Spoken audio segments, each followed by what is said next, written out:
Hey everyone. So it wouldn't be a Patreon podcast if something didn't go wrong with the recording. So as I talk about within the podcast itself, I got a new microphone within the last month, and I'm still trying to figure things out. As I was talking to Royan recording this, everything sounded fine. And usually, actually, when I'm recording, Royan is too loud, and I'm not loud enough.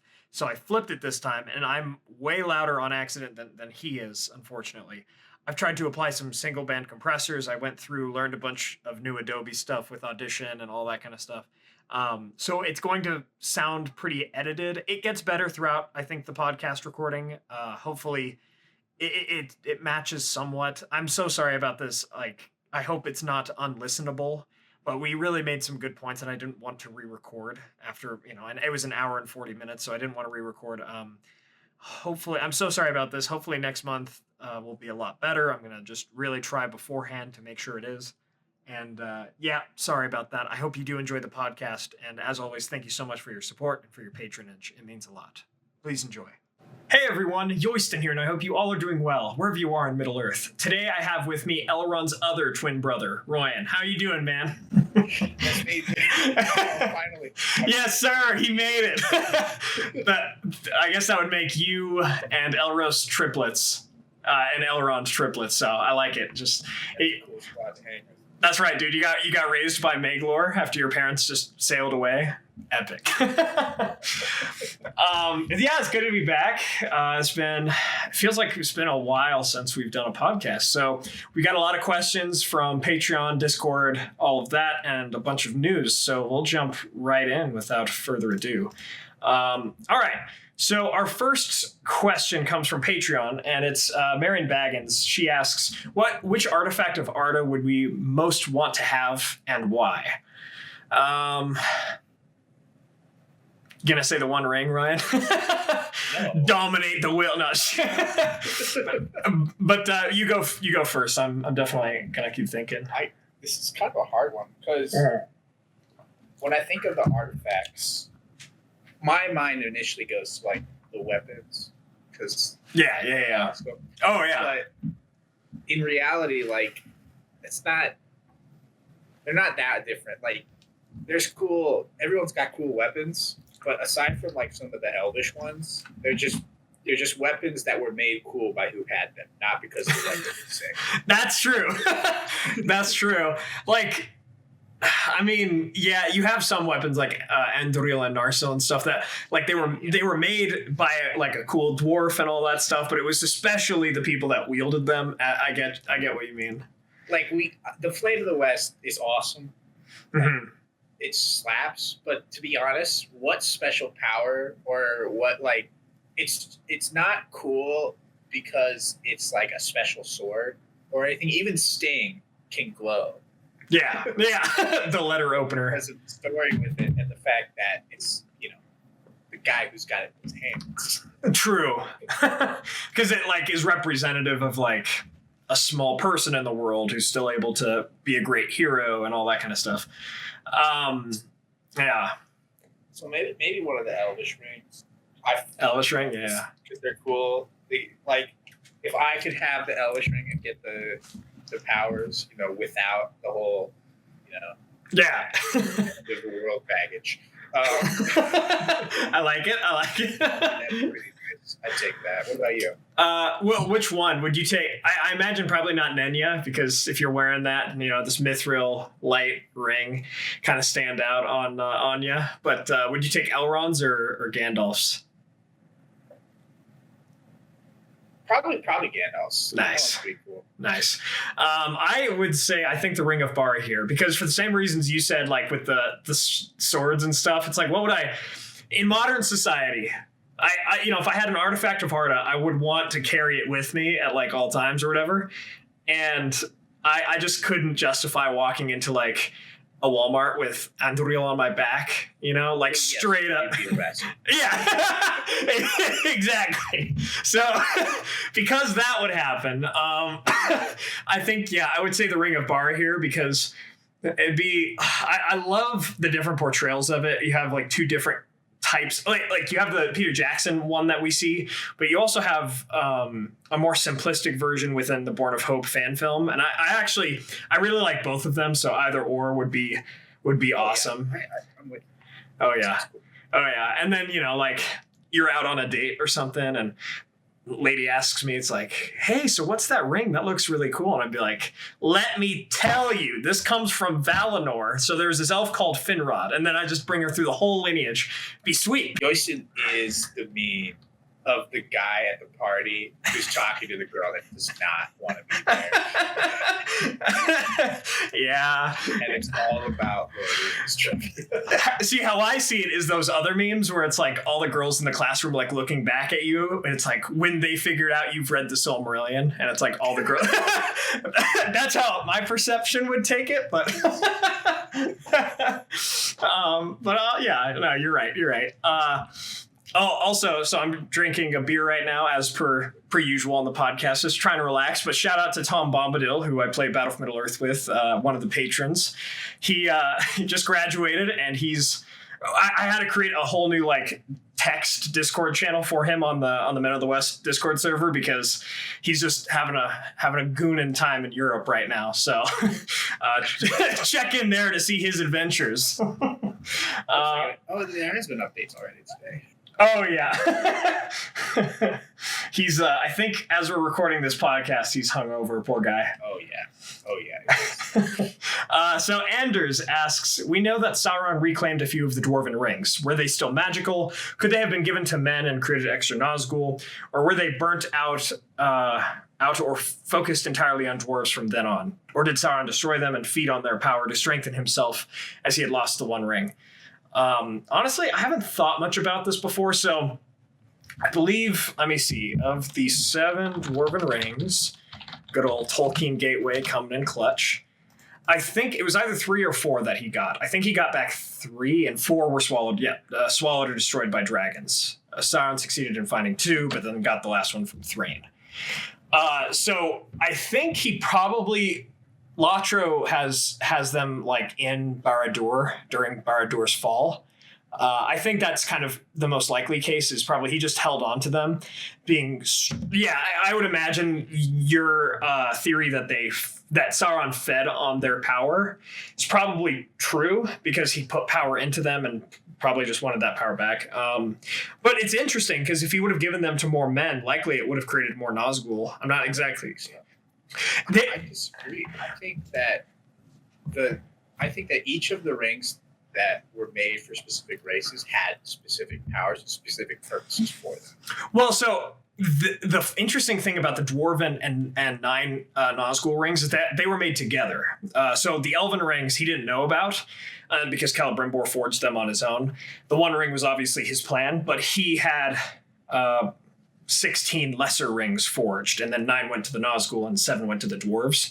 So I'm pretty sure they actually, but I get what you mean, where it's like, yeah, I think that was actually the flaw of Sauron with the Dwarven rings, is he didn't put enough thought into that they were dwarves and that they were different from men, because when he gave them to the dwarves, he was like, aha, tiny Nazgul, like small, short kings, and then it never happened. And then he recognized that they were too resilient, Maybe by the time that he got those rings back, the cat was out of the bag, that these rings are bad. That would, yeah, you're right. That would make sense. No more men of, like, they were kings. No more kings of men that would like, no, sure, bro, I'll take care of you. Yeah, I bet. That's true. And actually, we do know from I'm glad you said that, because it reminded me that in the Fellowship of the Ring, when Glóin was talking about the Dark Messenger who came to Erebor, I believe part of the negotiation was that if Dane Ironfoot and the other dwarves told Sauron who Bilbo was, where he was, and like helped, I think if they got the One Ring back for Sauron would have given them back the three dwarven rings that he had, all for the Longbeard clan. Like, he would have given him all of the rest of the dwarven rings. Now, whether he actually would have, I'm not sure, but I do think he still had these rings. I don't think he destroyed them or anything by the time of the Fellowship, and used them as like a trading card for trying to get the dwarves under his thumb. Well, my next question is that we know that there are men that ally themselves at least with Sauron. Yeah. If you listen to LOTRO, at least some of the Nazgul are like from that area or nearby. Oh yeah. Why does it just force other people to wear the dwarven rings then to make more Nazguls? Because I feel like unless the power that he's feeding off of them is so great, why wouldn't he make more Nazguls? And if the power was that great, why wouldn't he? Are they greater than having Nazguls? Because if so, he'd just take the ones that he already has. Yeah. No, see, that's a great question, and I don't know, because you would think there would definitely be some like Variags and Easterlings and stuff that. Because they were great kings, but they were also great sorcerers, great warriors. He could have found other like petty kings or that were these great warriors and sorcerers that likely in the late Third Age would have wanted to be even more powerful, even stronger, maybe some Corsairs of Umbar. And yeah, no, it's a great question. I don't know why he didn't, to be honest. Yeah, it's just, I think it speaks to a bit of a bigger theme with Tolkien where he... like when one age is done, it's kind of done. Like the stuff that happened in that age is much different than the next age, but it's kind of over. Because in the second age, right, Sauron could shapeshift and he could do all this stuff. Whereas in the third age, he lost that ability after the downfall of Númenor. So it's almost like, he's done. And there's like, that way I don't have this plot hole as he's weaker than he used to be.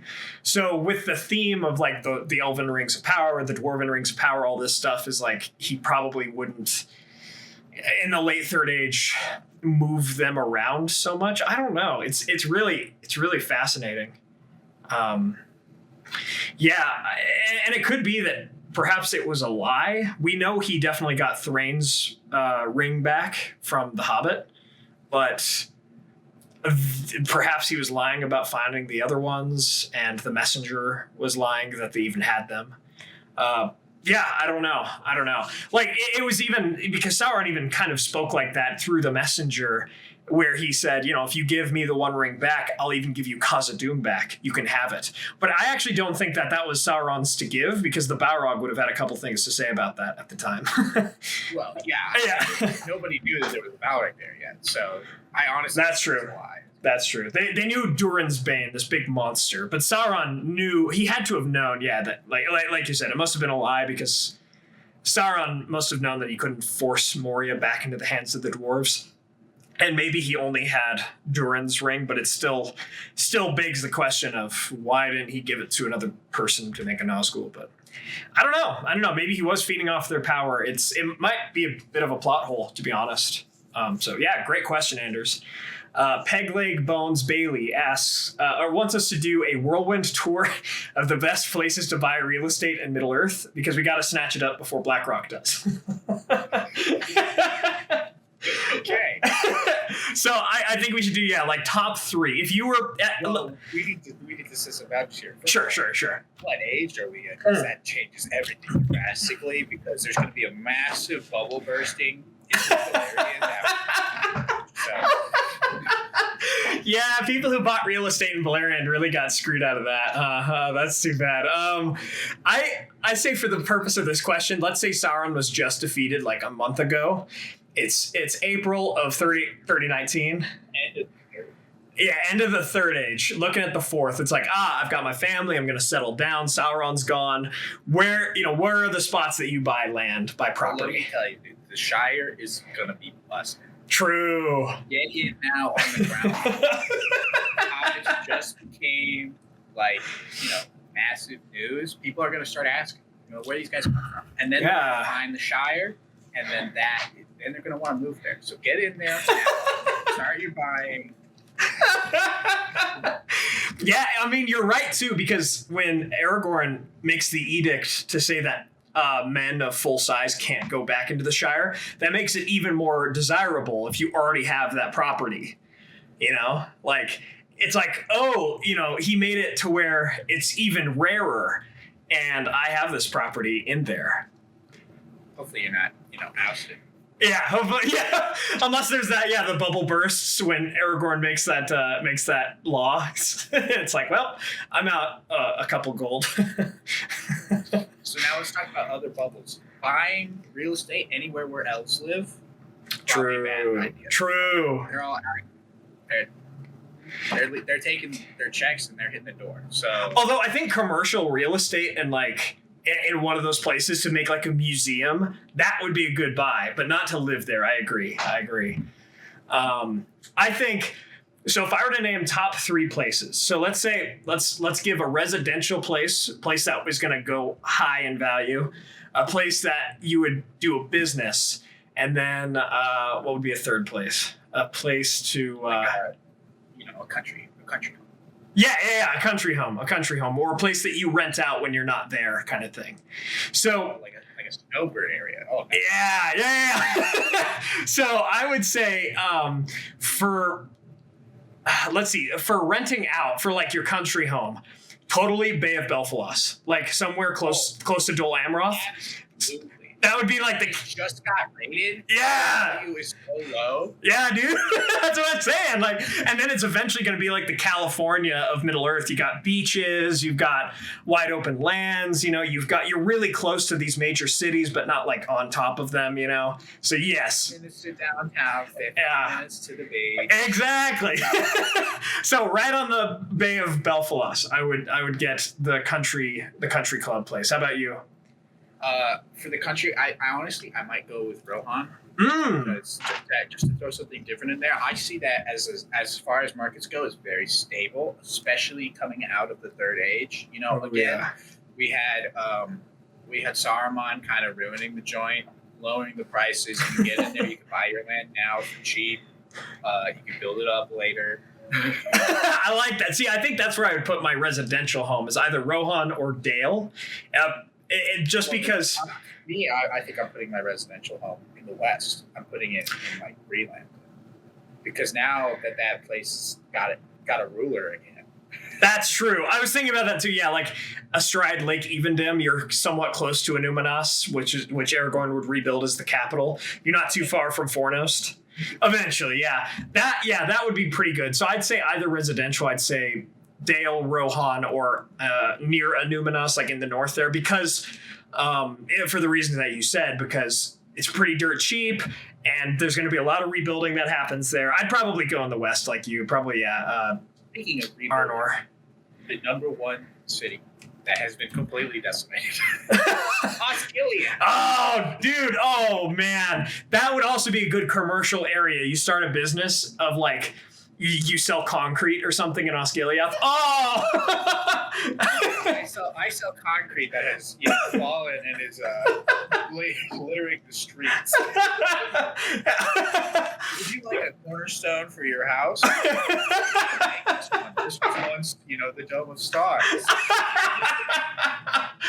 Oh man, that would be a good commercial place. Again, and like I said, I think the elves, like if I moved right into, Elrond's literally leaving and I move into the last homely house, it's like, hey man, we'll see you later. Have a good time in the West. And then I go into the last homely house and build a museum in there. Oh wait. See, now you're thinking. Right? I think, yeah. So I think residential, because I'd also want to live in Arnor out of like all the places probably in Middle Earth in like the late Third Age.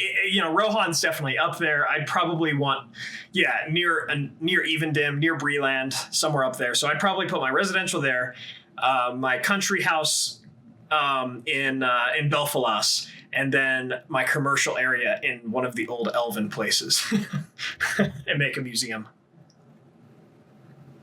Alrighty. Yes, sir. How about that? Hope that answers your question. I hope BlackRock isn't listening and doesn't do that first. Doesn't take our plan. Otherberry wants us to discuss a bit about Orthanc, the physical tower itself, if there's anything else like it, and that it's kind of menacing having been built by the Númenoreans, like how it looks, compared to Minas Tirith, compared to even the Hornburg and all of these places. Well, yeah, the Hornburg.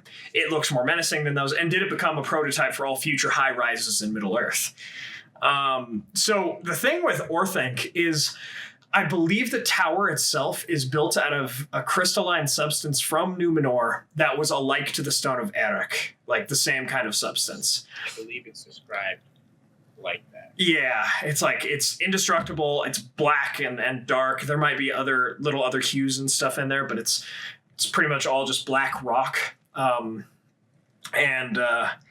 Yeah, so that's why it stands out, because not even the Ents could pull it down. You know, they could rip up the walls, and eventually they do, from as far as I know, because Aragorn gives Orthanc back to, or gives kind of Isengard back to the Ents, and eventually I'm pretty sure they tear down the walls and build like a garden there, but they can't tear down the Tower of Orthanc because it's just impenetrable.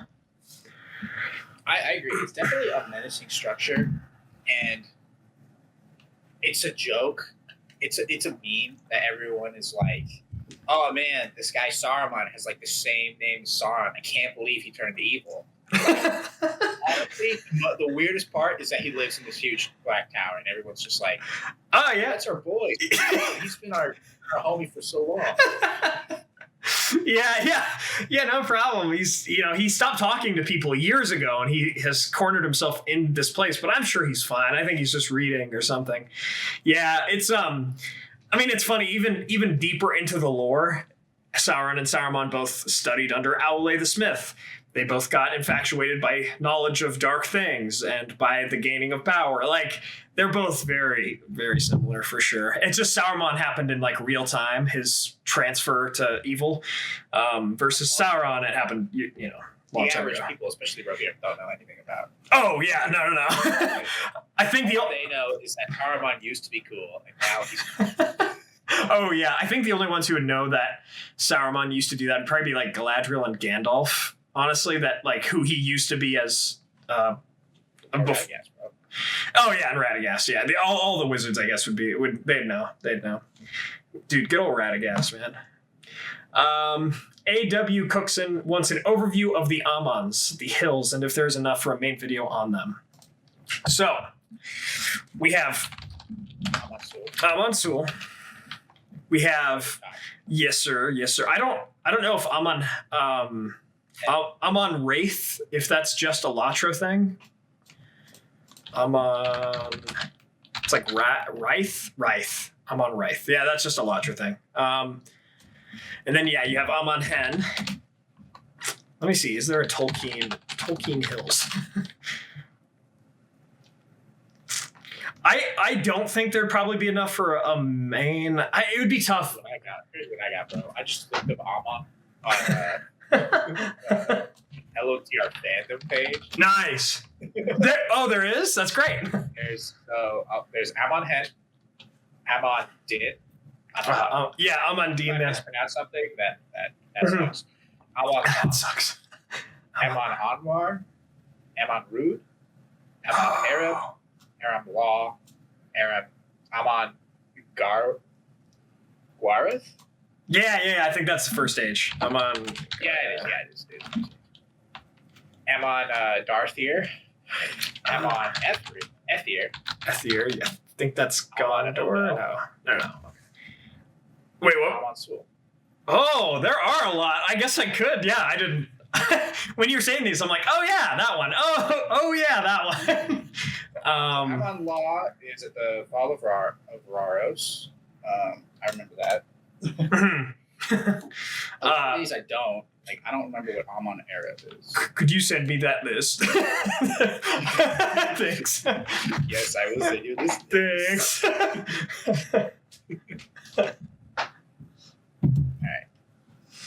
Alright. Talk about something else while I type these in. I know Amon La is the hill of listening. Amon Hen is the hill of sight. And I honestly could do something like tolls as well, the islands, because there are a lot of tolls. TOLS. Especially in Calvert.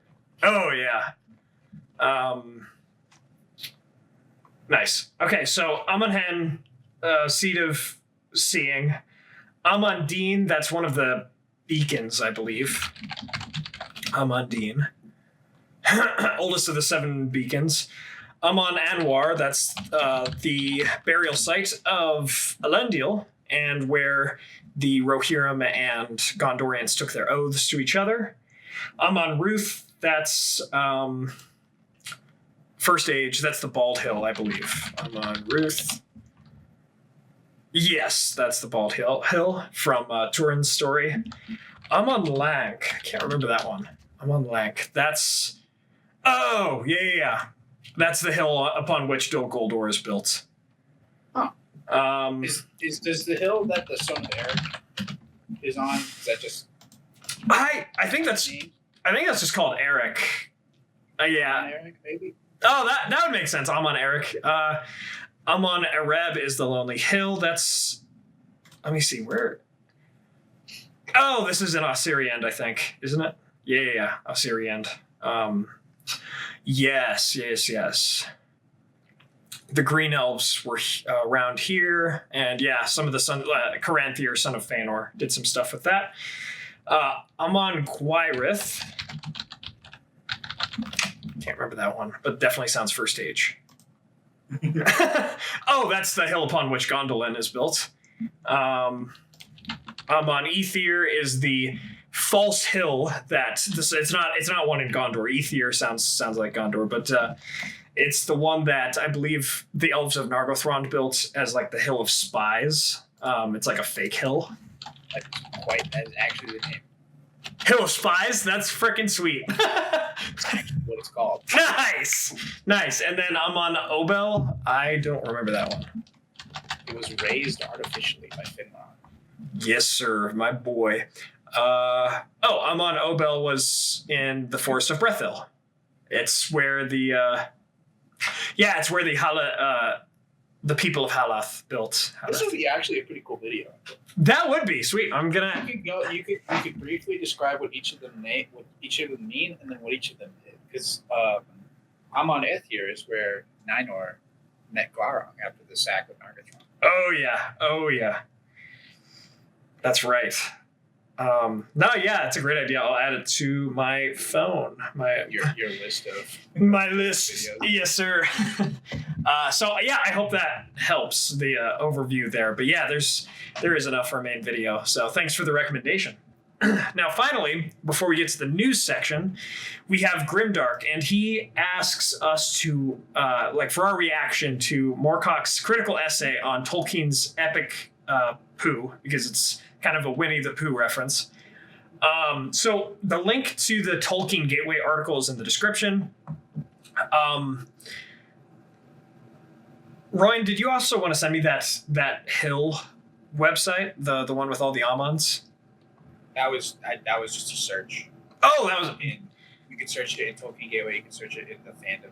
Oh, sweet. Okay, cool. So yeah, if you're interested more in the hills, then go ahead and do that. So I got a chance before we sat down to do the podcast to kind of skim through. I Controlled F, put in Tolkien into the into the Moorcock essay. If you're more interested, you can read the fuller version. He calls it rings. Rings. I noticed that. That was weird. that was weird. So, according to the Tolkien Gateway article, and according to what I've read, so his main criticism is not only with Tolkien, but kind of the other Inklings, the other,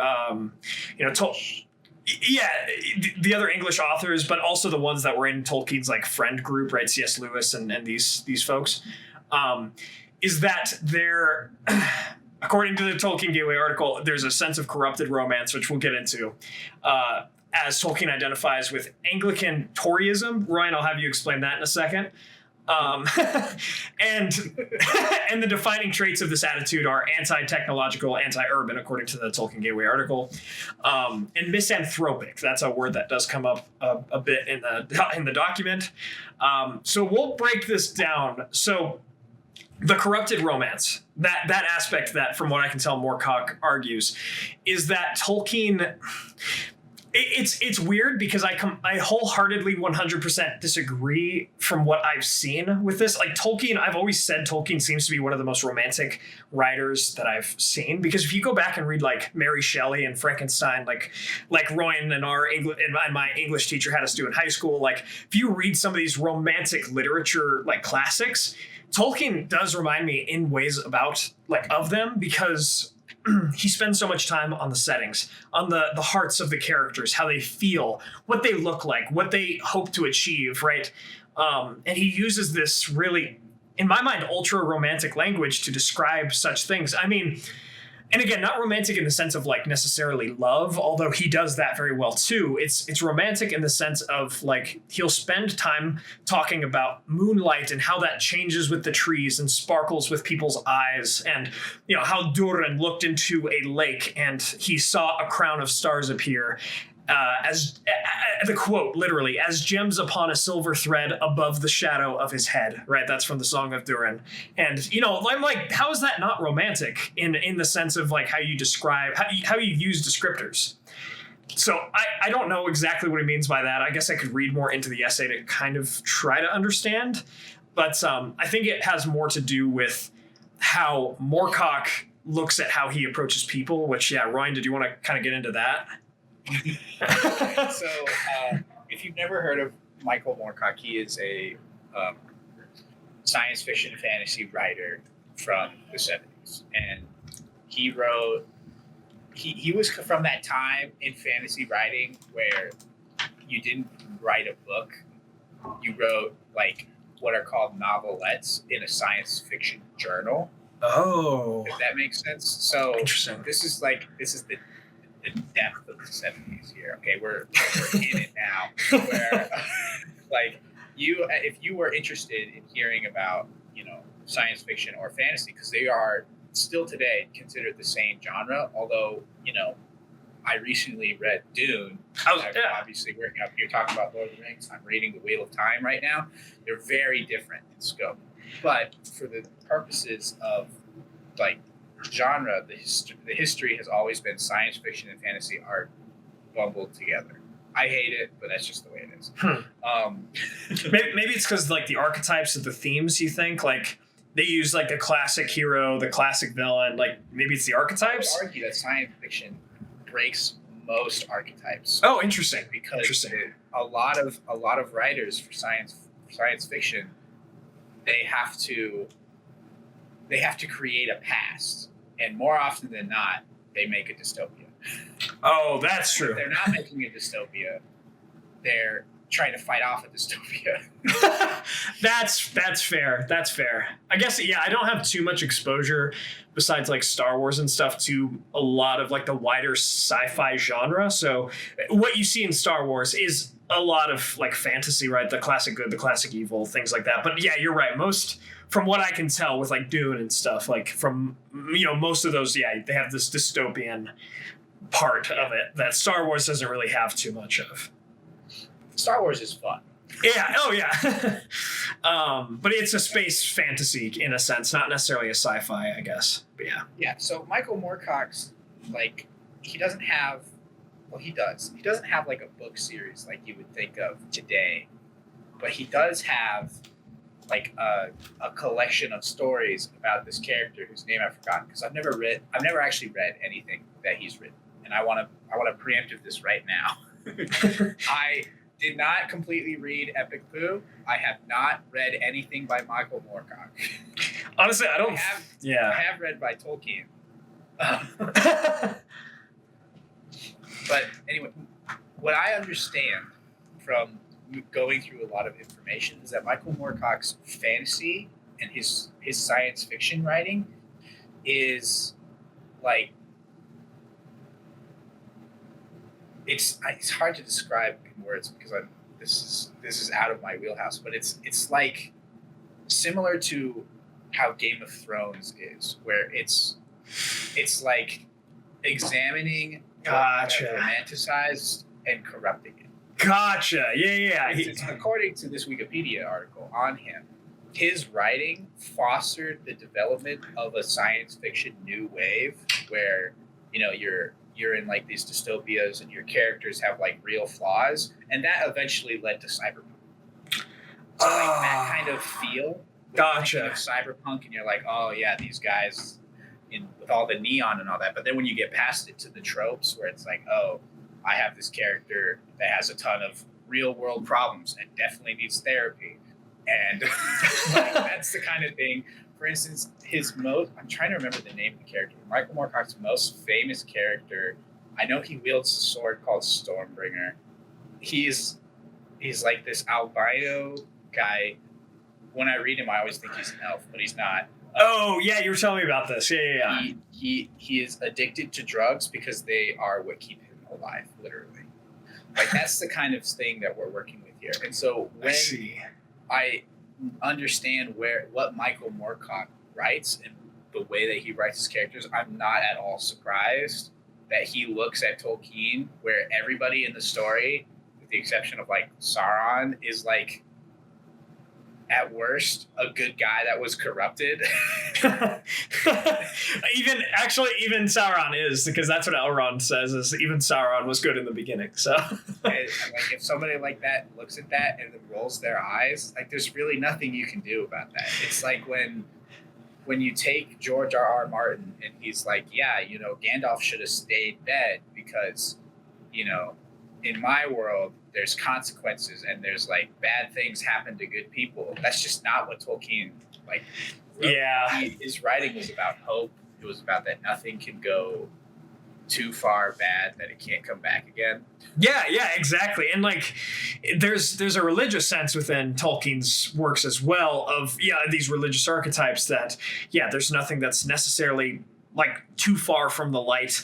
And the further you are from the light, the more evil you are and the more dire the consequences will be. But the closer you are to the light, like Gandalf, the more likely that you'll have kind of your big brother Manwë looking out for you, or Poppy Iluvatar looking out for you. But, you talk about, like, I can't remember what it's exactly called. It's not like Moorcock is going to be like it's not like he parodies it, but he's almost there. So in a class that I took a while ago, it was like a film class with one of our mutual friends.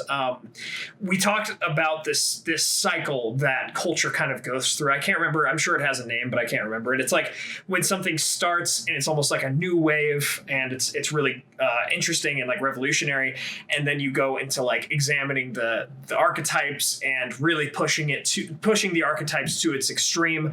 And that's kind of how Tolkien did things. He made fantasy what it is today. He pushed it to its extreme. And then there's the next part, which is, like, re-examining the George R.R. Martin part, where it's like, I'm not quite at a parody of it, but I'm, like, going to take the tropes that you know and love and flip them. And then after that comes the parody level, where it's like, you're literally just making fun of what you used to take very seriously. And then after that comes the new wave, and the circle begins again. So that's kind of, it's almost like, Tolkien and Moorcock are at two different points on this circle, which makes sense because Moorcock's article came after Tolkien even passed away. This article's 1978, and Tolkien passed away in 73. So it is kind of a little bit different of a place and time. And it's just interesting because I feel like it's kind of, this article is comparing apples with oranges. It's just, they're just two different things. Like, to say, now that I know a little bit more, as Ryan explained, with the sci-fi elements and everything, the anti-technological and anti-urban stances that Moorcock says Tolkien and authors like him have, I mean, that's not necessarily true for Tolkien, because for him, technology is almost equated in some sense to a religious magic, right? Because it's not necessarily that he's anti-technology. He's anti-technology when it's used in corruptible or bad ways, right? When you develop only to kill and to conquer and to destroy, like Saruman does, versus you use the same kind of gunpowder almost to make fireworks like Gandalf does. It's, That's what I think everybody, when they read into Tolkien and they look for, I forgot the term, but we've talked about it on the podcast before. He hated the word. Allegory? Allegory, yeah. When you're looking for allegory, you stop at Saruman and you go, look at this. This is the industrialism. This is the technology that Tolkien hates, and that's why it's the bad guy that's ruining the horse guy's days. And then if you take the gunpowder, and then you're like, but Gandalf is his whole thing, aside from being the wizard, because the hobbits are writing this book, he is the firework master. Oh yeah. He's the god of fireworks, the Vala of the fireworks. And I mean, while we're talking a little bit about, like, the political side, I feel like I should talk a little bit because you told me to. Yeah. Anglican Toryism. Anglican Toryism. So I don't 100% understand it, but Moorcock accuses authors like Tolkien, like C.S. Lewis, of being of the corrupted romance that Joyce talked about earlier, and the Anglican Toryism, which is a little redundant because when you take the two, if you don't know what that means, that's fine, because the first word Anglican means the Anglican Church. It in the English sense, it just means Protestant. There's a lot more there. Okay, don't take that bang. It's a simplification. Yeah. For all of this, please don't take me. I'm just trying to simplify, and I'm simplifying greatly. so don't like take my word and make that your thought process on this or whatever. Anglican, it's Protestant religion. When you're in the British Isles, it's usually, when you're thinking about Protestant versus Catholic, Anglican is usually the Protestant. When you're in mainland Europe, Lutheran gets in there more. But for simplification sense, Anglican is just basically going to be Protestant. And then the Toryism, now I'm going to do it even more. I am not going to discuss British politics. I will briefly describe what Toryism means. Toryism is the more conservative, way of thinking. It's not a party because they don't have a two-party system like the United States does. It's just the more conservative way of thinking. Yeah, conservative kind of ideology within that lens. If you're an American and you don't know anything about British politics, you might think, oh, they're like the Republicans. But also no. I think I get what you mean. It's more just a mindset geared towards conservatism or classic conservatism. Conservatism for Britain. So, they describe this, their ethos, according to Wikipedia, is described by the phrase God, Queen, Country. Oh, they're interesting. Religious people, they're the monarchists, and they're they're very proud in their own country of Britain, which is why most people don't like the Tories, because most people don't like the British Empire. But I mean, so to break that down, I guess, because he goes on to say that it's, this story is rooted in, the bourgeois class, the upper class, and it's almost, if I would say if Toryism is the conservative approach, then you can probably guess that Moorcock takes a more liberal approach in criticizing the conservative approach within this manifestation of an essay. And this is where I'm going to get to my main point about all of this, which this is true. I think it's true, because I do think that Tolkien, all of his characters, we talked about this, all of his characters except for Sam, think about it, everybody in the Fellowship, everyone that's important that talks to the Fellowship. So, the Rohirrim, the elves, all these, they're all head of household. They're all rich. Yeah, we've talked about this. I think because I think it occurred to me when I was reading this last year, and then Ryan and I talked about it. It's they're all nobility, or they're all rich, or they're all the head of their households, or they're all heirs. The most you can get is Pippin, who's the young heir to the Tooks, and honestly, an incredibly rich family. And that one actually, so his father is Thane of the Shire, which is actually the replacement for King after the fall of the King of Arthedain. He's young, so nobody respects him. Yeah, sure. Oh, that's fair. Yeah, he's young, so that's fair. But even he becomes the proto king of the Shire, Pippin. I mean, you have Mayor and you have Master of Buckland, Sam and Mary, but he becomes proto king because Thane is what they made in place of the king. But and to be fair, so to touch real fast before we move into the urban, more economic stance that the essay kind of takes, which we won't get political in our way, but we're going to just examine what kind of he says. To touch on the technology aspect, again, you have this fall from power over time, as I've mentioned before. And in Gondolin, they made swords that they couldn't make in the Third Age. So almost you could argue against Moorcock and say, no, it's not anti-technological. Maybe it's anti a specific type of technology that dominates and kills, but it's actually sad that technology dissipates over time because the technology of Gondolin is not equal to the technology of Minas Tirith in the Third Age, right? So there is that. But when we talk about the middle or like how you have a lot of these higher bourgeois characters and stuff, it is true, but I think Tolkien, especially with the character of Sam, makes it a point to where virtue and true nobility is it's not defined by king or by any kind of lordliness that you might have, because you can rise to it in a sense. I mean, you look at Beren, son of Barahir. His father was the chieftain of the last remaining men of the House of Beor, pretty much, and all of them were slaughtered. And so when he rolls up into Thingol's realm, when he comes to Neldoreth and Doriath, it's like he's this freaking sweaty, smelly, vagabond, homeless guy who fought off the servants of Melkor for 4 years.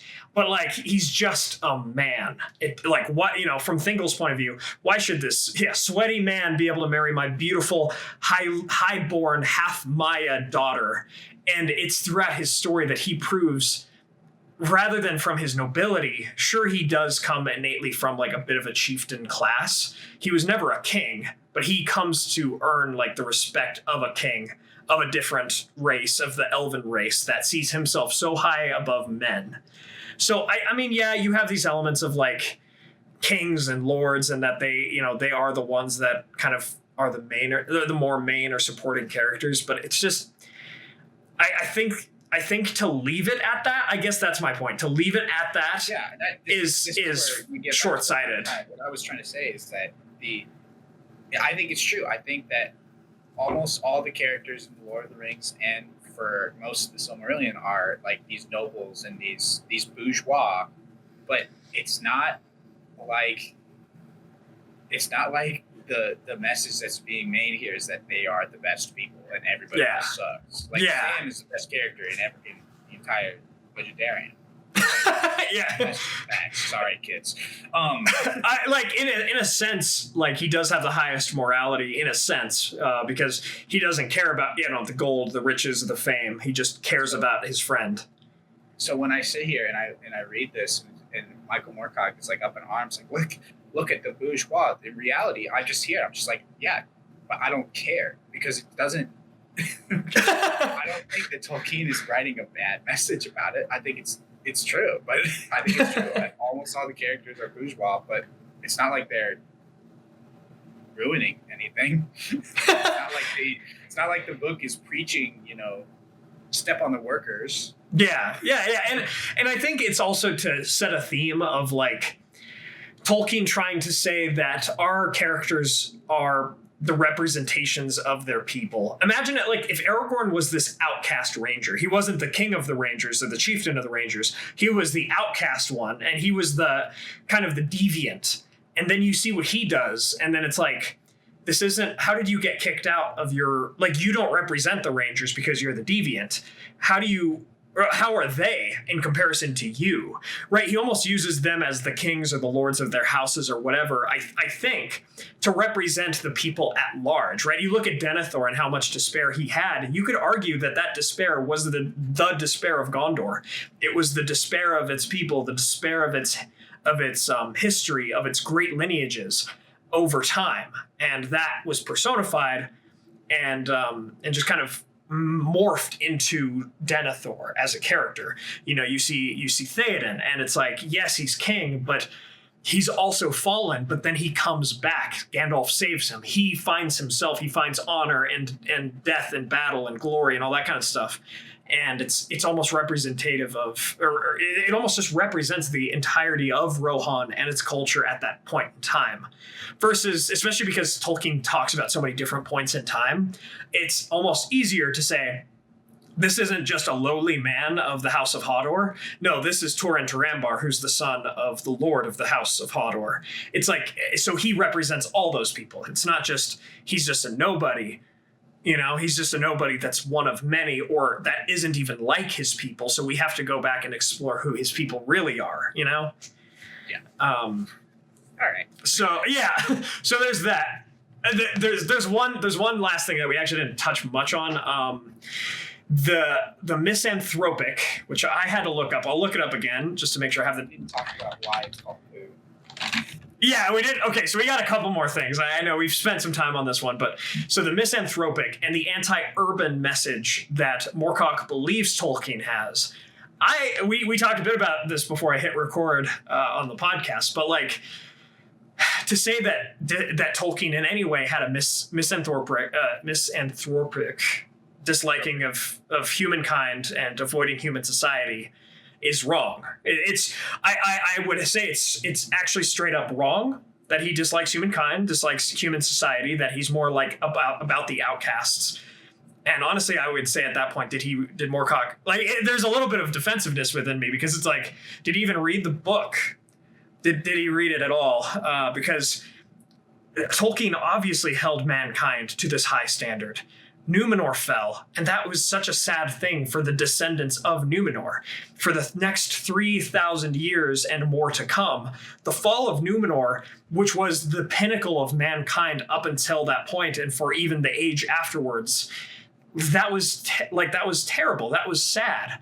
And then you have people like Faramir who come back and into the story and remind you that no, the heir of Númenor lives on. Like AIR, the heir of Númenor lives on.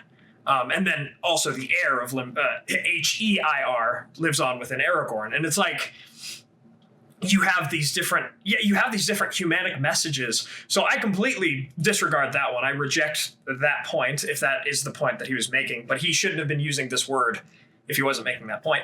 And then the anti-urban, like, again, Roy and I talked about Minas Tirith, Pinnacle, Númenor, Pinnacle. Like, those are pretty urban places when you look into some of these places. But anyway, Ryan. Yeah, I mean, with the urban stuff, it's just, I can kind of see where it came from, because you have these characters from the Shire, which is presented as like a farming community, but also like they're from towns within the Shire. They're from like, urban centers. It's not like, in fact, when Frodo moves away to become like Underhill to hide, he moves like just to a smaller urban area. And honestly, Buckland is still pretty big. Buckland is pretty big. It's more spread out. I think it's. Yeah, sure. Basically, for me, we talked about this earlier, and it's so hard for me to reconcile, like, Tolkien is anti-urban when the most important parts of the story happen in these urban settings. Gondor is the shining beacon of hope for the world, standing against the shadow for so long, which is part of what makes, Boromir's like fall kind of hard. It hits you hard. It hits you hard when you first read like The Fellowship of the Ring, because the movie presents Boromir as like the guy who's just not happy to be there. Yeah. Yeah. But when you read about it, you see like he is so happy that there's like another man there. Oh yeah, and that it's this man. Yeah, like and he's so hyped to have this group, and then he kind of like he falls to the ring, and he's there. He's like, I need to help my people because they've been helping all of you. They have been defending you this whole time. Let's go back and help them, and this is the tool for it. Yeah. From a message standpoint, he's absolutely correct. It's not the meaning, it's the means. The way that Boromir wants to do it doesn't work, but he doesn't know that.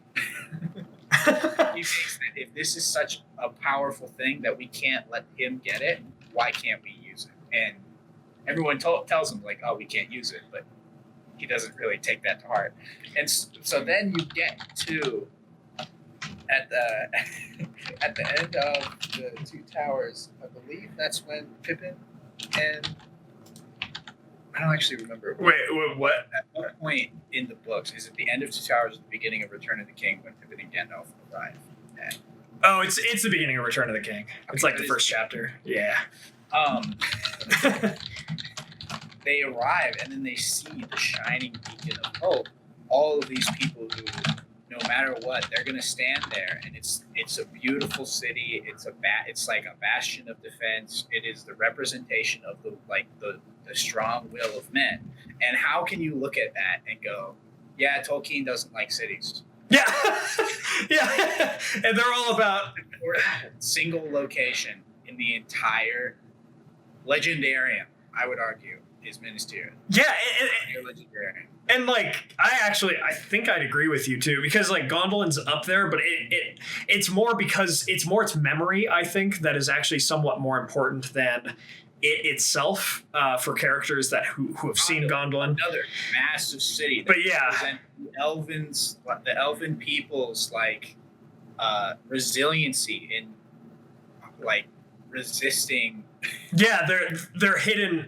Like of all of the elven settlements of the First Age, Gondolin most resembled Tirion of Valinor, the city of the elves there, and it was the most secluded. Like they were the most trying to just.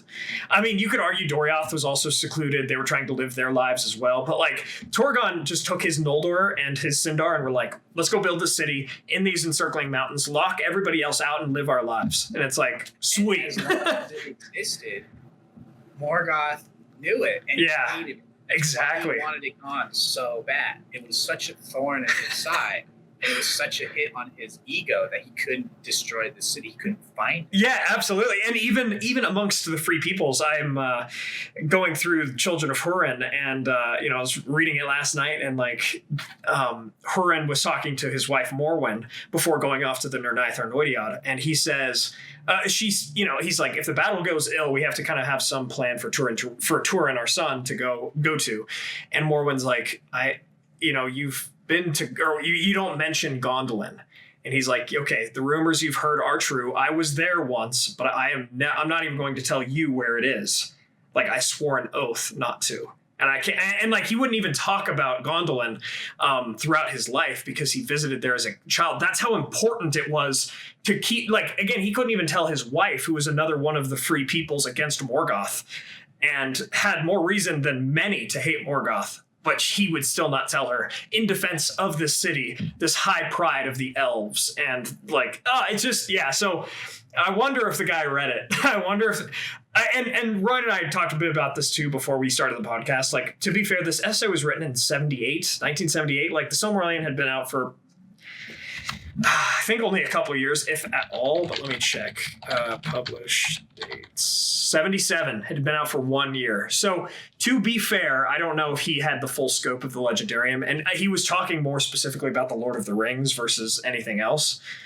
But still, yeah. And like I'd agree with you. Like out of any place in all of the history of Middle Earth, and probably all of the Lord of the Rings, Minas Tirith is probably the most important.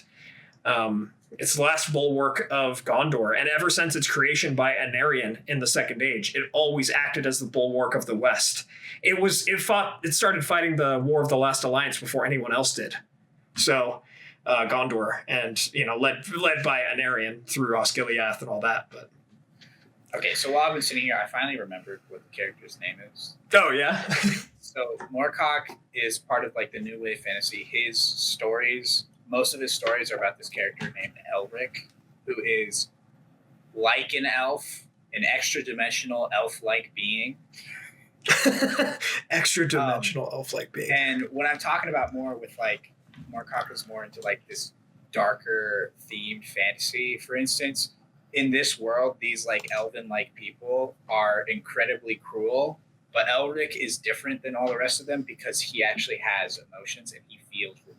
That's what makes him different. And again, he's albino and he's addicted to drugs because they're what keep him alive. Interesting. See, and that's just a different character. Like you might find parts of that, like the aspects of that character maybe littered throughout a couple of Tolkien's different characters. I don't know, but that's much different of an elf than you would see in Tolkien's works. So back to my original point on this, it's like, it's oranges and apples. Like, it's so hard to compare the two. And yeah, I mean, again, I kind of unequivocally deny a lot of the things he says within his article. You know, especially, again, the anti-humanist stuff and the anti-romance or the corrupted romance. I just wholeheartedly disagree with that, but that's just my view. If you guys have any other opinions on that or any other views, feel free to read it. Feel free to let us know. Is there something we missed? Because Ryan and I did kind of scan through. We didn't give it maybe its proper full due. We didn't read through exactly the whole thing. But I think we've got the gist of it for sure. And again, the Tolkien Gateway article helped provide that summary. So any final thoughts on it, Ryan?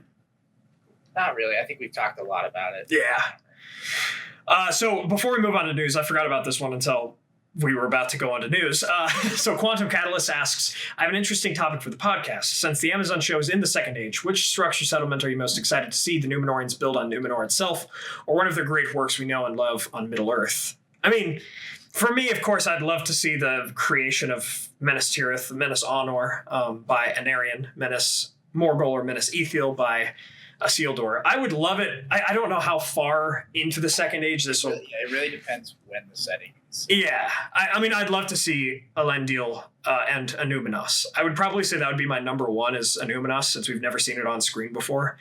But if we're talking Númenor itself, I'd love to see Andúnië. Definitely the capital of Númenor, which I'm blanking on. It's Armenelos, I think. Armenelos. Yeah, Armenelos. I'd love to see that one too, but definitely Andúnië. How about you, Ryan? Again, it's hard for me to like get specifically excited about something because I have no idea what the show's going to be. True.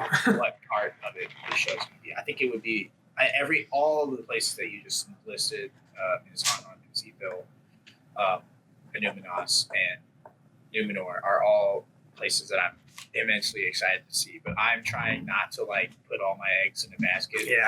Get overturned in my hands. So That's fair. It's funny. There's definitely been more, and maybe it's because they're waiting so long to release that trailer. I don't know, or because they just don't tell us anything. Like, there's definitely been. I honestly think this is just the way that Amazon does things. Yeah. Stupid. We talked. Oh yeah.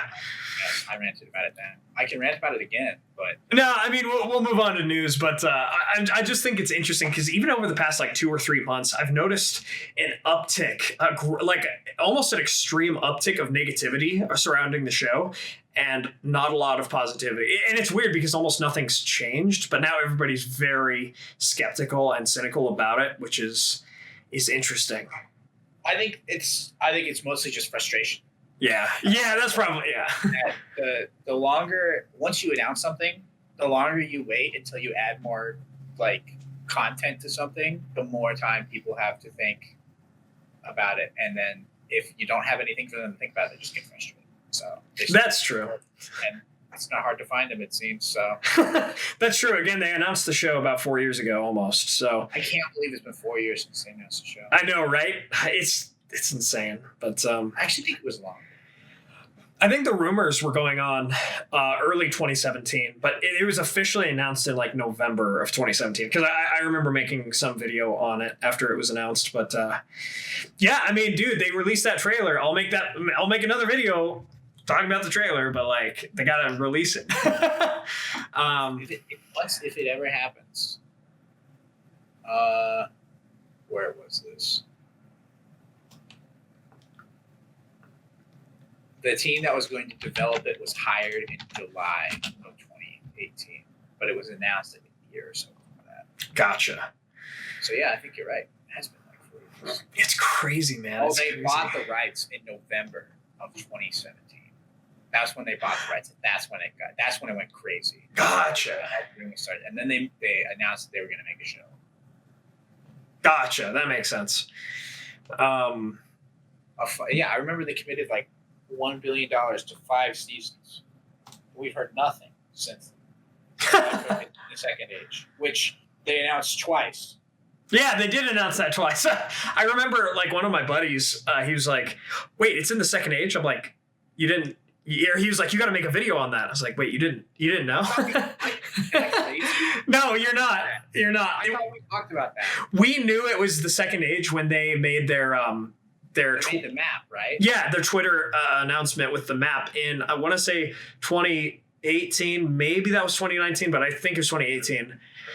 Early 2019, if ever. Yeah, and it was funny because then after that we knew, but it was like last year or something that, my buddy, he was like, wait, it's in the Second Age, you got to make a video on it. I'm like, dude, I think everybody already knows. I think we've all known for a while. I think they just had to make it official in an official like statement or something, or maybe it's just clickbaity, media or whatever. The difference between the time difference between that clickbaity and then when the actual one was like way too long. True.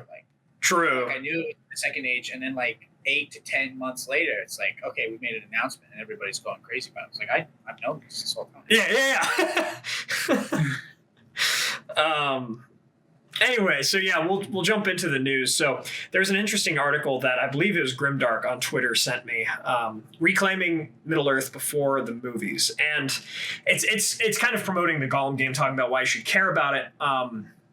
And it's interesting, it's kind of. I'm sorry, it's so sad. Why you should care about it. Gollum game that we heard about, a while ago. Not about since. Yeah.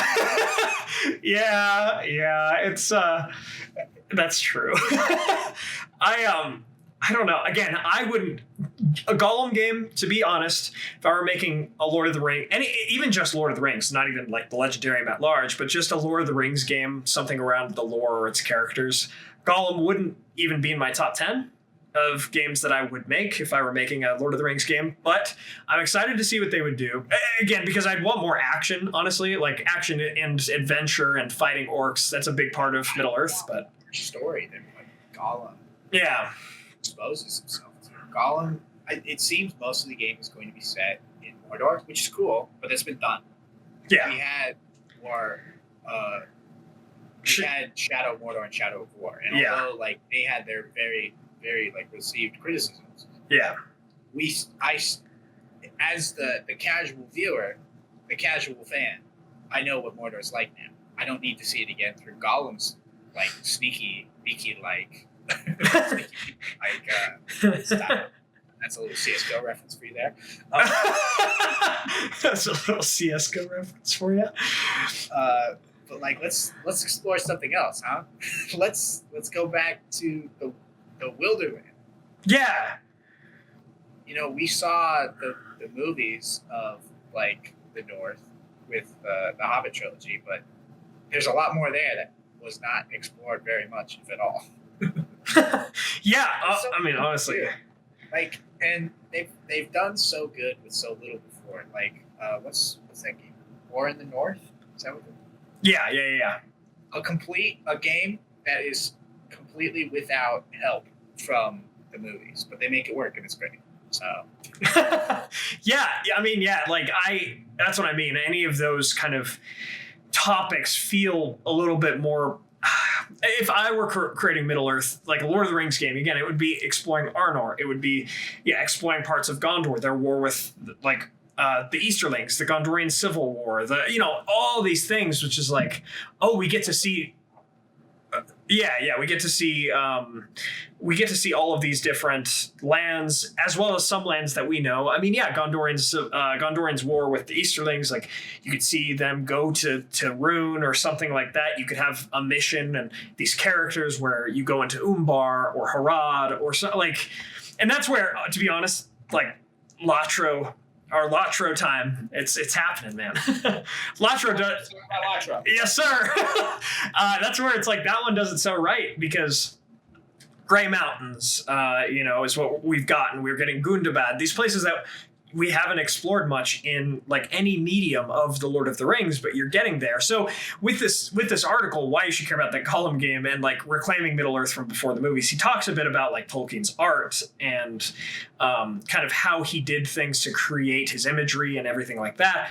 But and hopefully Gollum's game does do this well, but I don't know. I just point to LOTRO more than I point to the trailers for Gollum's game, because Gollum's game feel very just Mordor centric and very Yeah, I don't know. It's hard for me to get hyped about it. I'm excited to play it, but it's hard for me to be like, yeah. I feel very similar. It's supposed to be released next year. I remember we watched the trailer and we weren't like blown out of our seats. I wouldn't say I was underwhelmed. I would say that for a project that I knew nothing about before I saw the trailer, like I had never even heard of it. Oh yeah. The amount of excitement that you would hope for from someone like me was not. Yeah, absolutely. But yeah. Yeah, so we'll see. I'm excited to. I'm excited to hopefully be blown away, but we'll see if that happens. And moving on to the next story here, it came out in this month that the Gimli double, who played Gimli in like wide shots or like shots from far away and all these kinds of things just to get the height difference, and the more physical actor behind Gimli has kind of shared more of his story. It says uncredited, but I feel like you have to be credited in like the credits of the movie, right? If you work on the movie. Nope. No, you don't? Movies all the time. Really? That's... Yeah. Wow. I have no idea. I'm not a movie person. Like, I'm not in the movie system like that, but I know that it happens all the time. And I don't know why. Huh. Yeah, that is weird because like you see, you sit there, especially with huge projects like the Lord of the Rings, it's like you sit there for 20 minutes with all the credits going by, and I'm just surprised that they would miss somebody. It says here that like he had no acting experience when he went in. I think maybe he had like some high school drama, but that might have something to do with it, like when he signed his contract and stuff like that. Gotcha. That makes sense. But for instance, I know that this guy, I think his name's Beatty, right? Yeah, Beatty. He was the guy that got tossed. Yeah. There's a picture of him practicing that. That's awesome. Yeah, and John Rhys Davies says here, whenever there's anything dangerous or that involves blood, I sent my stunt double to do it. But it sounds like he spent a lot of time in the role. And honestly, there are shots, especially with the 4K release, where you can see the Pippin double or the Gimli double or the Merry double, like alongside Gandalf or whatever. And it's like, oh, you look different. I can see your face and you don't look like John Rhys Davies or, the other actors. And it's interesting because, yeah, I mean, you think of how much time that there are wide shots and everything, and it's like there's a lot of time with the stunt double for sure. I remember reading this that he got pretty close with Orlando. Yeah, that makes sense. That makes a lot of sense. I think his only regret was that he didn't get as close as he could have with some of the other cast members. That makes sense. Yeah, and it's Beatty also got his fellowship tattoo, which is awesome. That is awesome. I actually thought that John Rhys Davies got his, but I guess not. I guess it was he did it instead. Yeah, interesting. So yeah, this is a really interesting read. It's cool that he's being able to share his story and look back, especially because Lord of the Rings, Tolkien is really hitting a resurgence. So that's awesome. Good for him, and he did a great job, right? You could argue that honestly, he probably had as much screen time as John Rhys Davies, just because all those like wide shots where the height difference had to be really depicted and all that stuff. Like it's awesome. That's awesome. So.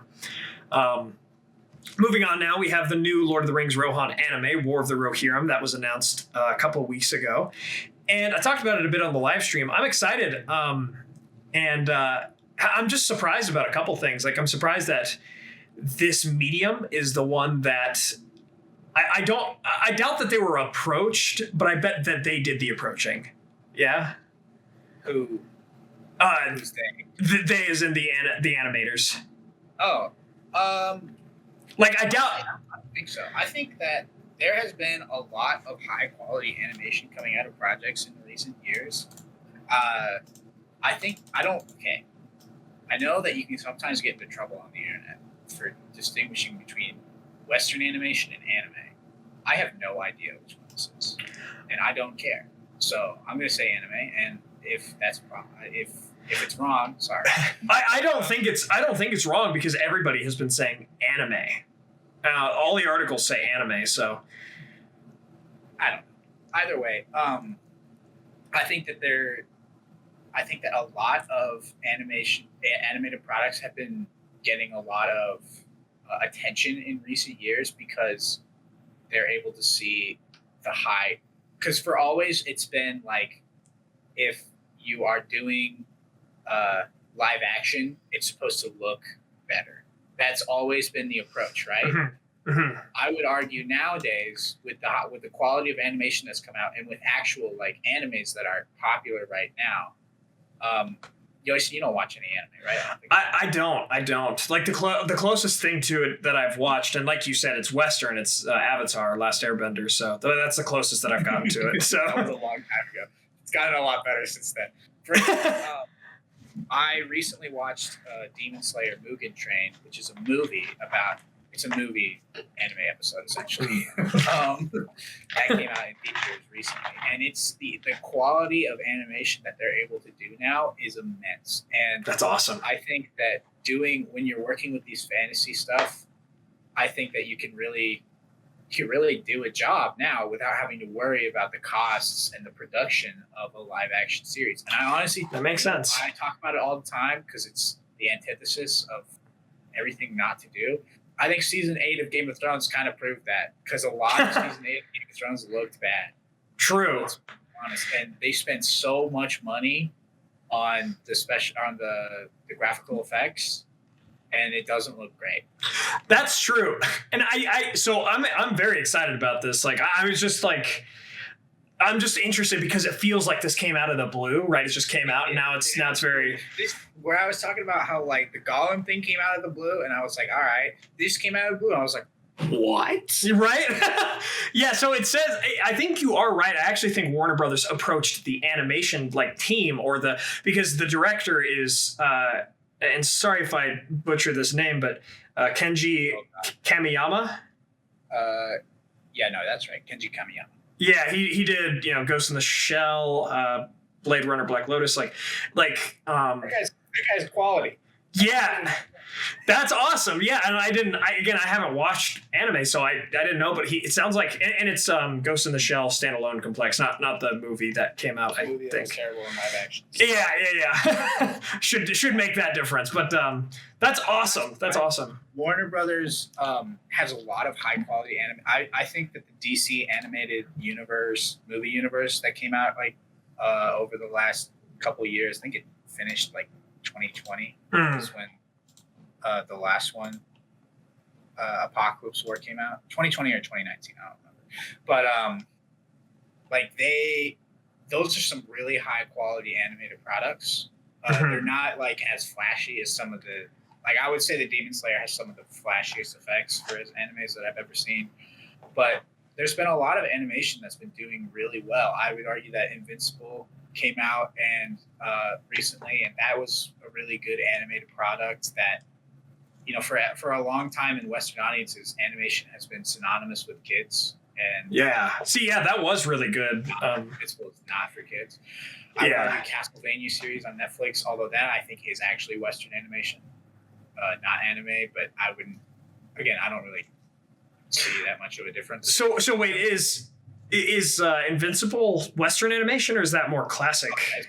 Most superhero stuff is Western animation. Okay, I thought so because I did watch that, but I didn't think like Avatar feels more classic anime than Invincible Avatar does. Is set in an Asian universe, so. But not even necessarily just that. It's there are certain frames that are drawn very anime-like, and I'm like, this is interesting. Okay, yeah. And again, that is very. I don't know if Avatar is considered an anime.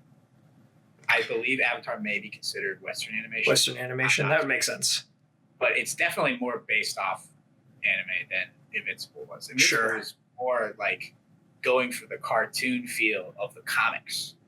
Oh yeah. But still maintaining that very 90s darker side, but honestly way better than C9 comics tended to go. Yeah. But yeah, I'm incredibly excited for this product. I think that if they can do something similar to what Castlevania did with their 3 or 4 seasons on Netflix, then I think they could really make waves with this project. Absolutely. No, I completely agree. This, and another thing that I was kind of like, this is out of the blue, was choosing the War of the Rohirrim against the Dunlendings. That is awesome. That's very inspired. We've talked so much about how there's so much in this universe that they could explore. This is exactly what we're talking about. Yeah, make a game about Gollum when you could make a game about this. Yeah, exactly. Oh my god, dude, a game about the War of the Rohirrim and the Dunlendings. That would be so much fun. It'd be so much fun to be Helm Hammerhand or just a random Rohirrim guy and like fun. Dunlendings, to be honest. Oh yeah, dude. Honestly, if they wanted to get a different voice to people that has not had a voice in true outside of like, do they even talk in the books? I don't even think they do. Wait. I can't think. The Dunlending have lines in the book series. The closest I can think of is at the end of the Helm's Deep chapter when Erkenbrand is talking to them. Yeah. And they decide like to throw down their arms and give up and surrender so that they're not killed. Yeah, that's the only. Let me see here. The king. The men of the mark help now to repair. I don't think they actually do talk because I think they hardly understand common. So, I hope that this helps give a voice to a race of people that does not have one yet in the legendary outside of LOTRO. Yeah, dude. Oh, the Dunlendings and LOTRO are awesome. Except Lou Brenning. Screw that guy. All my homies hate Lou Brenning. They do, dude. All my homies. Yeah. They actually all hate him. So very excited about that. Very excited to see where the War of the Rohirrim goes. When it'll come out, I imagine it's going to be a while, probably, because it was just announced. And I think, I don't know if it's going to be like a movie anime or a TV show. I think it's going to be a movie. It's going to be one project, probably. So, yeah, we'll see. It was June 10th that it was announced. So, 17 days ago from the time of recording. So, yeah, awesome. I think it'll be one project. I don't think it'll be a series. And now moving into our more all LOTRO stuff. And LOTRO clock, baby, let's go. LOTRO clock. But I also did put it at the end of the news. So if you're going to check out before we go into our Lord of the Rings Online conversation, thank you so much for joining us. But hope you do stick around. First, in terms of our LOTRO news, is the Blood of Azog update was released a couple weeks ago. Ryan, have you been able to play it yet? I have played some of it, but not all of it. Nice. What do you think of it so far? As far as a continuation of the story that's going on, it is simply that. It reminds me a lot of when Gondor was being released in updates. Mm-hmm. Like one little region of Gondor would be released in an update, and then it would just keep going like that for a while. This feels like a necessary step between what was the War of Three Peaks mini expansion and what will be eventually the Gundabad expansion. Yeah. I would not be surprised if there's like 1 or 2 more of these before then, though. I think Gundabad is next. I think it's going to be this fall, from what I've heard. I think that's the next big update is Gundabad. But I mean, as a player, I am less invested in this story. Oh, dude. You know that. Okay, because the dwarves, I understand. Come at me with, like, in the dwarves. But it's very simply like when this is an example of some of the things that people fear when they move away from the known is that less people will be interested. And I understand that, but for this project and for this part of the story, I'm just less invested than I was when even the wedding between Arwen and Aaron. Oh, sure. I knocked that stuff out the weekend it came out. Yeah. It was small, but it was exciting for me to see a lot of the characters that I cared about. But I was gonna. Sorry. You continue. I do have plans to get in there and finish it soon, but where I'm at right now is a frustrating quest, and actually the last time that I played it crashed on me. So. Oh well, classic, yeah. But yeah, no, So I was gonna say I can't forget. I was almost about to sleep on the Aragorn and Arwen wedding. I really did like that update. For me, so I've been able to play through the epic quest, like the main quest of the Blood of Azog update twice now with Yoyston and a Guardian that I've been running up, and I think this is the best update story wise since I was gonna say since Minas Morgul, but since definitely at least Aragorn and Arwen. Even though that one didn't have too much of a main story, you can knock out that main story of Aragorn and Arwen in about an hour and a half. You can get that done in a day. Yeah. I did it over too because I had stuff on. Actually, the Blood of Azog main quest, I've been able to knock that out in a day each. I think both times that I did it, it was, I think, one day. That one takes a couple hours. What was that? How's the side questing on? Now, that part I haven't touched much of. It feels maybe like when it's level cap, especially recently with side quests at the level cap, a lot of them have good stories, but they feel grindy. So yeah, they feel kind of grindy. Maybe when they're gray or like lower level, then I'll touch them for experience when the level cap. That's how I expands. felt about War of Three Peaks.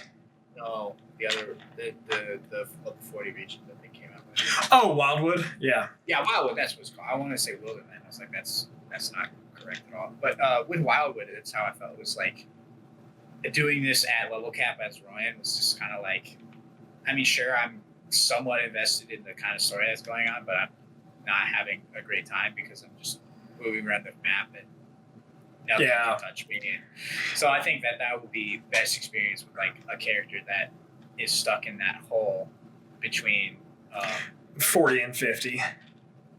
Yeah, I always call it the Angmar hole. The difference between Western Angmar and Eastern Angmar. Yeah. Like 10 levels, and there's if you just follow the epic quests and you don't complete all the quests in a region, you can fall behind super fast there.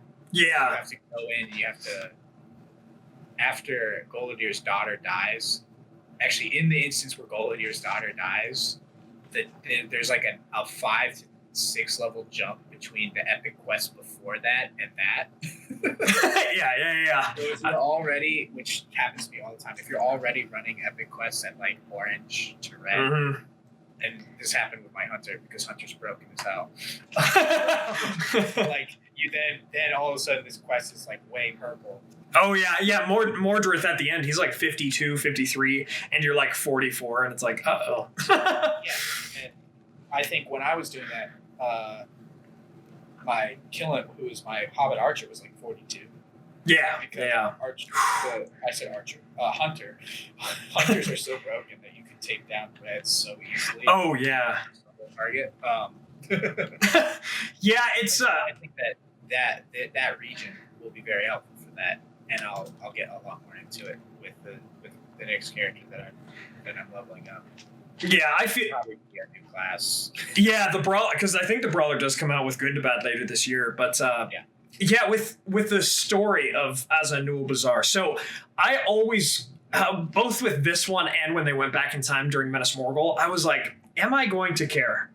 Am I going to care? Yeah, because like it won't. Back in Minas Morgul, my expectation was so low. Same. I was like, we already know this story. We aren't going to feel like our characters, right? Because that's not us. It's an age ago. Literally, they tell us, this isn't you. This is just a guy that looks exactly like you. Yeah. And I do actually like how they did that, because they could have just said, this is just a guy, like, or it's not even, or like they could have just ignored the fact, and it would have been a little game breaking for sure. And they tell you the story of how they won the Last Alliance, like already before you go and do it. But then it's different, like, experiencing it and the quests that they do give you alongside of the main like war of the Last Alliance is interesting. And I had the same exact experience with the Battle of Azanul Bazaar, seeing all 7 dwarven clans and being able to put the Silmarillion names to the banners of each clan was just I was very excited. I remember when you were doing that. Yeah, dude, I was so excited because they can't use a lot of those names, especially the ones that appear in the Silmarillion or in the Unfinished Tales or what have you. But their banners, like, they didn't have to name them. If you look at their banners, all the banners actually show like what they are: the Blacklocks, the Firebeards, right, the Broadbeams. It's like, oh, this is sweet. And then being able to see all of their kings and leaders, and that was awesome. So there was that. They were seeing Dane Ironfoot, take down Azog and all of that. The Balrog raid. I haven't been able to do that. I was talking to Ridgie about this a couple days ago. It was like the last time I was able to do a raid on level, like at the end. I thought it was actually Throne of the Dread Terror, like 105, but it was actually Anvil of Winterstith during the live stream. But like, I can't do those raids. I feel like I'm just not good enough at level cap. Yeah. That's always been. I think we've talked about. I think the only raid I've ever done was Dragon. Oh man, that's crazy. Technically, I've done Hellscam, which is like a raid. Oh yeah, Sure. Yeah. That's like I did that. That's like a level 50 raid that I did when I was like level 100. Yeah, we did Watcher in the Water, that kind of thing. I think actually Hellscam is 6-man. I think that's Karn Doom 6-man. Well, there you go. Yeah. I've done Watcher, and I've done Filical, right? The big turtle. We did that one a couple times. You can two-man. Yeah. Before they min-maxed him like crazy. But no, I really enjoyed this update, right? With all the story elements, all the different dwarves. If you're a big fan of dwarven lore, like, this one is really good. I'm not sure about the side quest though yet, so we'll see. And then Gundabad is next. Cool. And then our final piece of news. Is there anything else, Ryan, on that? Good. Okay, our final piece of news here is that LOTRO's doing new legendary servers. Just called Shadowfax and Treebeard, to where if you're on Shadowfax, it's faster leveling. If you're on Treebeard, it's slower leveling. Now, I think the thing with these legendary servers is that they're testing something that will come to the normal servers eventually, which is a difficulty slider. Like, if you want landscape difficulty to be harder, you can slide it up more, which I could see that being nice in Angmar, like in the Shadows of Angmar in the early parts of the game. I could not see how that would be nice at level cap at 130. I would never play level cap at 130 harder than it is already, because like, I just transferred my my Guardian off of Honor, a former legendary server, because it's really not legendary anymore. It's caught up to Mordor almost. It's right before Mordor now, and it's like, well, I might as well put them on the main server with my other characters. So I always played with my dad and my grandparents on Honor, but we all transferred or just went over back to Arkenstone, which was our original server. And so honestly, I would probably not do another legendary server unless it was something like crazy. And even then, I don't know if I'd stick with it. I might just test it. Like, we tested the PvP one last year. Yeah, it's fine. Yeah, like Ryan said, I wouldn't do it harder at 130. It's already busted. Especially Guardian. It just takes forever to kill anything, and that's who I've been playing recently. So. Oh, so you know the pain. Yeah, dude, I do know the pain. This is rough, man. And so when the epic quest goes, oh, you need to go over there and kill 10 things and come back to me. Yeah, it's like, okay, I'll see you in an hour.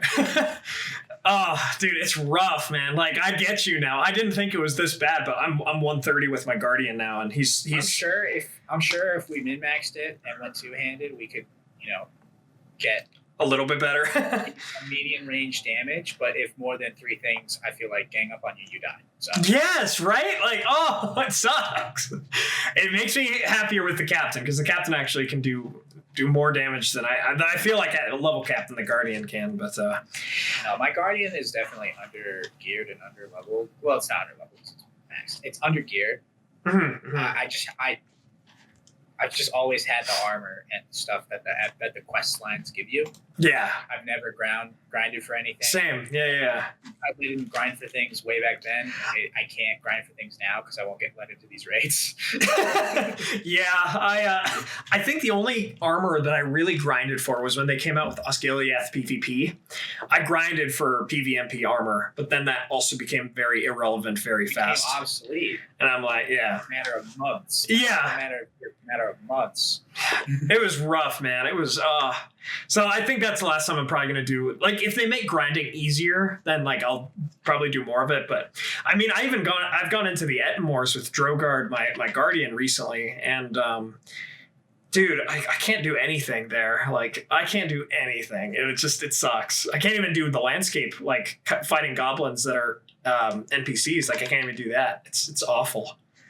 So couple problems at end game level cap stuff for sure. I think if they did an update, like a major update 32 or whatever, where they were just improving end game, I would be very happy with that. They're going to do, I think the next update that comes along that's like worth mentioning is an imbuement update. Like, they're going to just legendary imbuement. Yeah. So that, help, but also might not. True. If they add another currency, I'm gonna die. Oh, can you imagine? Man. Well, so there's the LOTR news of the month, and I'm sure we'll have more next month. That was actually kind of a bad end to the LOTR. Yeah. I don't want LOTR news to be me complaining about how much I hate the game content. No, I don't either. And like the thing is I think that's kind of the general gist of a lot of LOTR players, is that it's kind of a general understanding. The weakest part of Lord of the Rings Online is probably their end game content. Not necessarily story-wise, because story-wise it's pretty good, but it's just the grind that you have to do to be able to do just normal quests. And it's like, oh, I can't wait to go back and play an alt at level 35 where he's just taken because I don't remember if I talk about my Hunter's Moria escapades in the last case? Yeah, I'm pretty sure. Where you've done like every quest in Moria with this hunter. I've done every quest within Khazad-dûm with this hunter.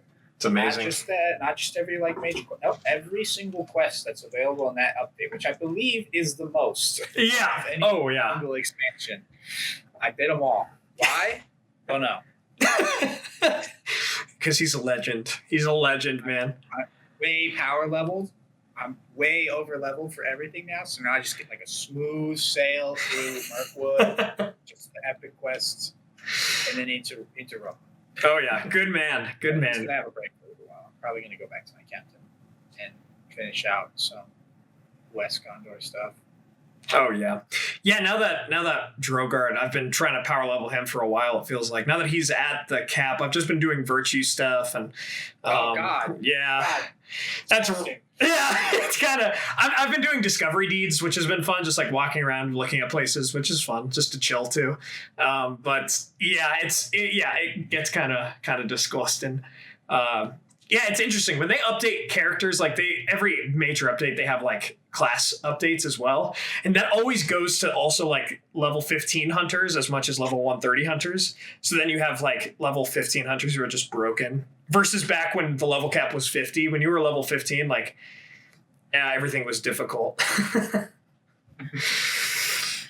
was hard back then, bro. Oh yeah, that's why I'm hoping that they update the Ettenmoors soon. I've been saying that for years. I hope they update the Ettenmoors soon, and I hope that they update level cap soon and just kind of balance things. Because then I'd love to jump onto my Guardian and do things throughout the new update, like side quests, and not be bothered by it. But yep, we'll see. I love the game, but the end game grind is real for sure. So before we, why you just make another character and do it again? Exactly. That's how they get you, though.